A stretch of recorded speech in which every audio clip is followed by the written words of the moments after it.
afternoon.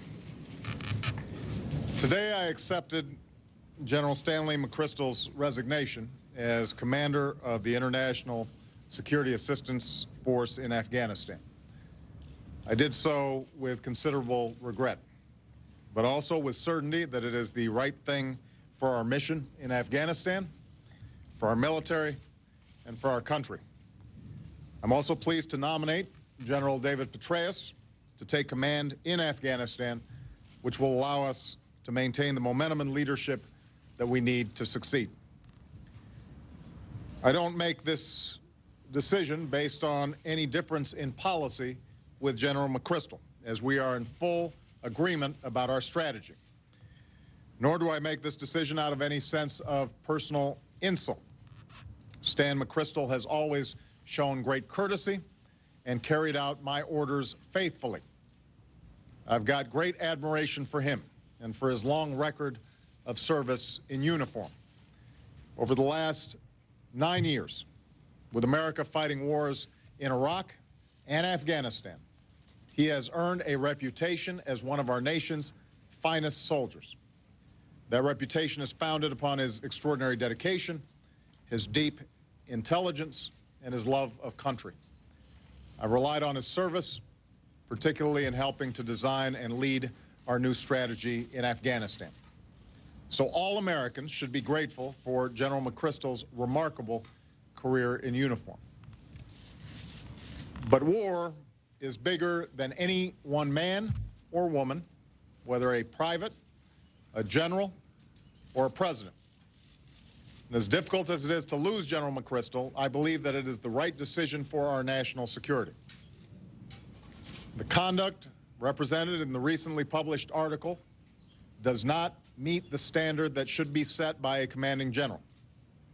It undermines the civilian control of the military that is at the core of our democratic system. And it erodes the trust that's necessary for our team to work together to achieve our objectives in Afghanistan. My multiple responsibilities as Commander-in-Chief led me to this decision. First, I have a responsibility to the extraordinary men and women who are fighting this war, and to the democratic institutions that I've been elected to lead. I've got no greater honor than serving as Commander-in-Chief of our men and women in uniform. And it is my duty to ensure that no diversion complicates the vital mission that they are carrying out. That includes adherence to a strict code of conduct. The strength and greatness of our military is rooted in the fact that this code applies equally to newly enlisted privates and to the general officer who commands them. That allows us to come together as one. That is part of the reason why America has the finest fighting force in the history of the world.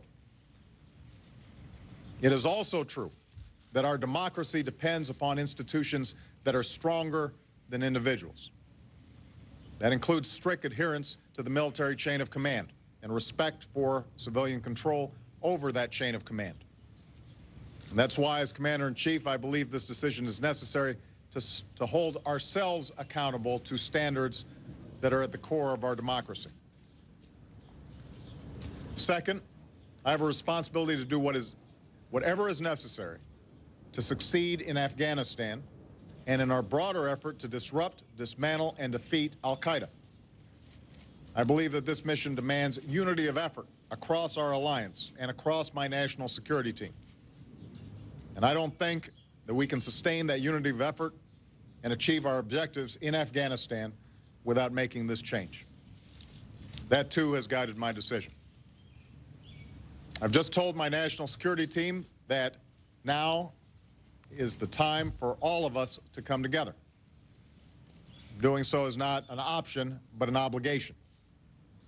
I welcome debate among my team, but I won't tolerate division. All of us have personal interests. All of us have opinions. Our politics often fuels conflict. But we have to renew our sense of common purpose and meet our responsibilities to one another and to our troops who are in harm's way and to our country. We need to remember what this is all about. Our nation is at war. We face a very tough fight in Afghanistan. But Americans don't flinch in the face of difficult truths or difficult tasks. We persist and we persevere. We will not tolerate a safe haven for terrorists who want to destroy Afghan society from within and launch attacks against innocent men, women, and children in our country and around the world. So make no mistake, we have a clear goal. We are going to break the Taliban's momentum. We are going to build Afghan capacity. We are going to relentlessly apply pressure on al-Qaeda and its leadership, strengthening the ability of both Afghanistan and Pakistan to do the same. That's the strategy that we agreed to last fall. That is the policy that we are carrying out in Afghanistan and Pakistan. In that effort, we are honored to be joined by allies and partners who have stood by us and paid the ultimate price through the loss of their young people at war. They are with us because the interests and values that we share, and because this mission is fundamental to the ability of free people to live in peace and security in the 21st century. And General Petraeus and I were able to spend some time this morning discussing the way forward. I'm extraordinarily grateful that he has agreed to serve in this new capacity. It should be clear to everybody he does so at great personal sacrifice to himself and to his family.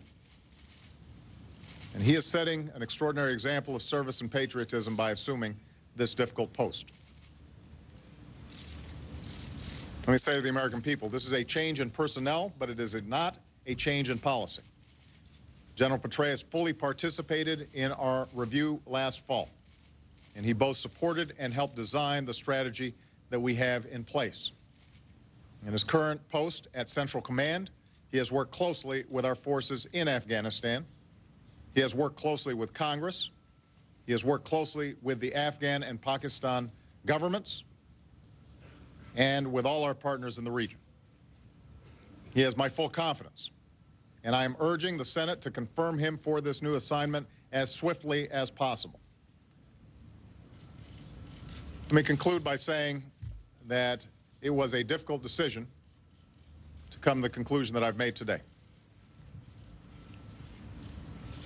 Indeed, it saddens me to lose the service of a soldier who I've come to respect and admire.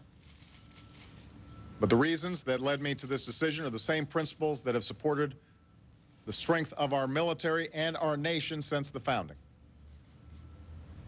So once again, I thank General McChrystal for his enormous contributions to the security of this nation and to the success of our mission in Afghanistan.